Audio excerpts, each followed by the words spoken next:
Sa Facebook tayo unang nagkakilala. Sa FB dating agad kitang nakita.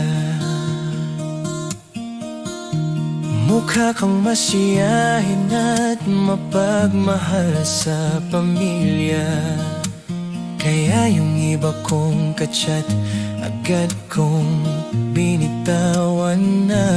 Sa umpisa ng chat, kwentuhan at kulitan. Kumain ka na ba?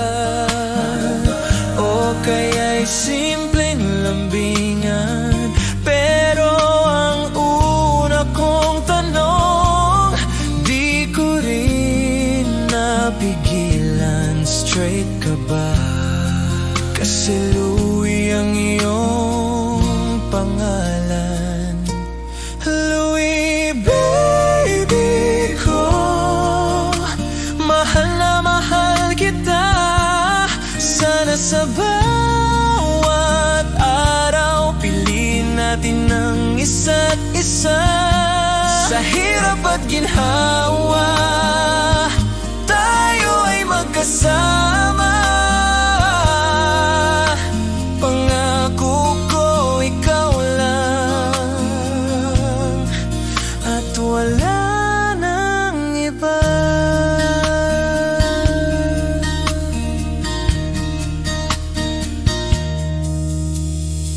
Sa unang pagkikita, sa work mo ako pumunta. Pagkakita sa'yo, napangiti na lang talaga. Habang nasa motor, di ko napigilang tanungin, nasaan na yung yakap ko habang ako'y kinikilig rin. Nagsimulang manigarilyo,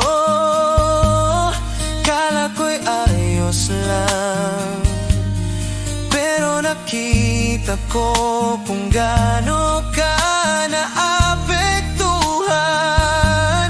Tumugo ang ilong mo, doon ako natauhan. Kaya kahit iniwan ko na rin ng tuluyan.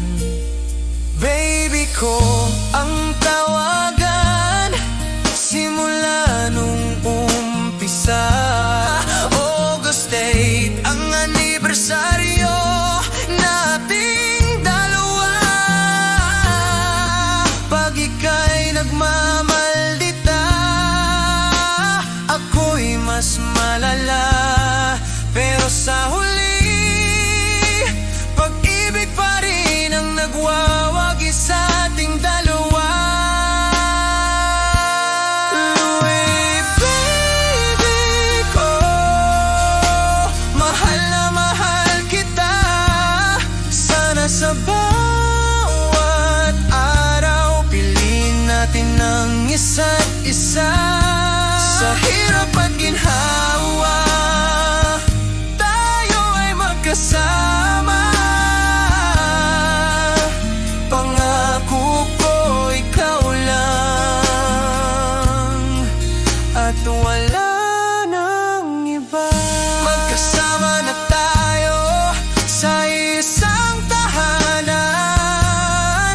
Di ako makatulog pag wala ka sa higaan. Pareho tayong breadwinner, lumalaban para sa pamilya. Pero sa piling mo, ramdam ko ang tunay na ginhawa. Kahit pagod ako, niluluto ko ang gusto mo. Basta makita lang kitang masaya, ayos na ako. Baby ko, walang ibang hiling kundi makasama ka hanggang sa dulo. Ikaw at ako lang sana